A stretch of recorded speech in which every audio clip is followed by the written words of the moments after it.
నమస్తే welcome to Andhraprabha నేను విద్య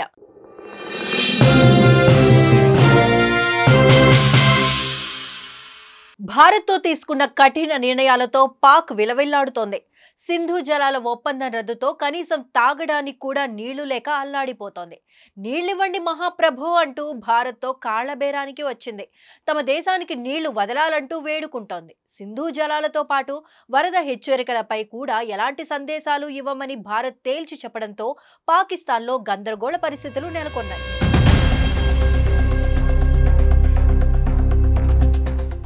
జమ్మూ కశ్మీర్లోని పహల్గామ్ ఉగ్రవాద దాడికి ప్రతిస్పందనగా పాకిస్తాన్పై భారత్ పలు ఆంక్షలు విధించింది. దౌత్య సంబంధాలను తెంచుకోవడంతో పాటు సింధు నదీ జలాల ఒప్పందాన్ని రద్దు చేసింది. ఇది ప్రకటించి దాదాపు నెల రోజులవుతుండగా పాకిస్తాన్కు ఒక్క చుక్క నీరు కూడా వదలట్లేదు. అయితే పాకిస్తాన్కు సింధు, చీనాబ్, జీలం నదులే జీవనాధారం కాగా ఈ మూడు నదుల నీటిని పాక్కు ఇవ్వకుండా నిల్వ చేయాలని లేదా మంచికి వినియోగించాలని భారత్ కీలక నిర్ణయం తీసుకుంది. ఇక చీనాబ్, జీలం నదులపై ఉన్న డ్యాముల్లో ఈ నెల రోజుల పాటు భారత్ నిర్వహించిన పనులు శాటిలైట్ చిత్రాల్లో కనిపించాయి. రిజర్వాయర్ల పూర్తి సామర్థ్యానికి తగినట్లుగా జలాలతో నింపింది భారత్. ఆ తరువాత వాటిలో పేరుకుపోయిన ఒండ్రుమట్టిని, బురదను తొలగిస్తూ నీటిని కొద్ది కొద్దిగా దిగువకు విడుదల చేసింది.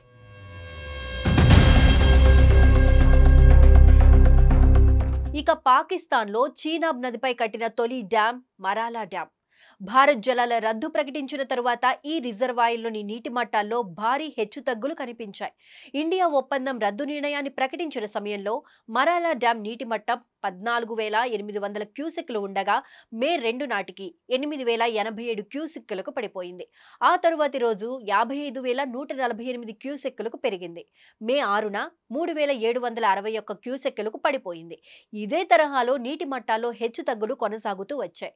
అలాగే పాకిస్తాన్లోని జీలం నదిపై ఉన్న మంగ్లా డ్యాం వద్ద నీటి స్థాయిలో పెద్దగా హెచ్చుతగ్గులు లేనప్పటికీ భారత్ అధికారులు చేపట్టిన పూడికతీత పనుల కారణంగా కొన్ని సమయాల్లో నీటి ప్రవాహం భారీగా పెరిగిందని తెలుస్తోంది.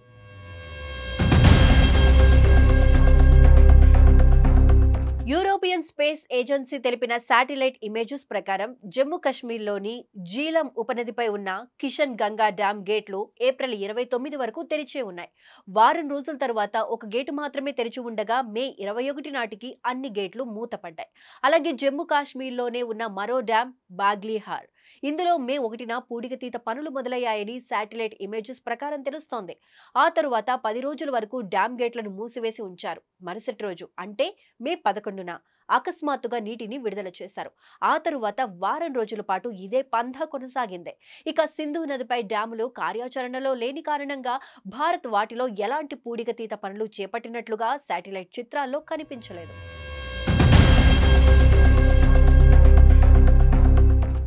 వాస్తవానికి రిజర్వాయర్లలో పూడికతీత ప్రక్రియను సంవత్సరానికి ఒకసారి చేపడతారు. దాని వలన అందులో బురద, ఒండ్రుమట్టి తొలగిపోయి నీటి నిల్వ సామర్థ్యం పునరుద్ధరించబడుతుంది. అలాగే టర్బైన్ సామర్థ్యం పెరగడంతో పాటు విద్యుత్ ఉత్పాదక ప్లాంట్ల జీవితకాలం పొడిగించబడుతుంది. కానీ ఒప్పందం రద్దు కావడానికి ముందు రిజర్వాయర్లలో పూడికతీత పనులను పాకిస్తాన్ వ్యతిరేకిస్తూ వచ్చింది. దీనికి కారణం పూడికతీత. ఈ పనులను చేపడితే రిజర్వాయర్లో ఉన్న బురదను నీటితో బయటకు పంపించాల్సి ఉంటుంది.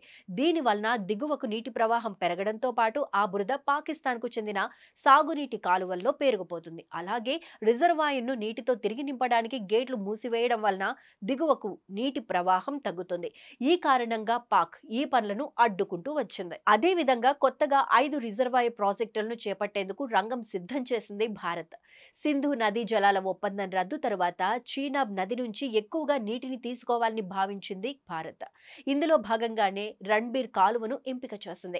సెకనుకు 40 క్యూబిక్ మీటర్లు నీటిని తీసుకువెళ్లడం దీని ప్రస్తుత సామర్థ్యం. కానీ ఈ నది నుంచి ఒక్క చుక్క నీరు కూడా పాక్కు వెళ్లకూడదంటే ప్రతి సెకండుకు 150 క్యూబిక్ మీటర్ల నీటిని మళ్లించే కెపాసిటీతో కెనాల్ను విస్తరించాల్సి ఉంటుంది భారత్. అదేవిధంగా జీలం నదిపై తుల్బల్ ప్రాజెక్టును తిరిగి ప్రారంభించనుంది ఇండియా. గతంలో పాక్ అభ్యంతరం చెప్పడం వలన ఆగిన ఈ ప్రాజెక్ట్ ఇప్పుడు రెడీ కానుంది.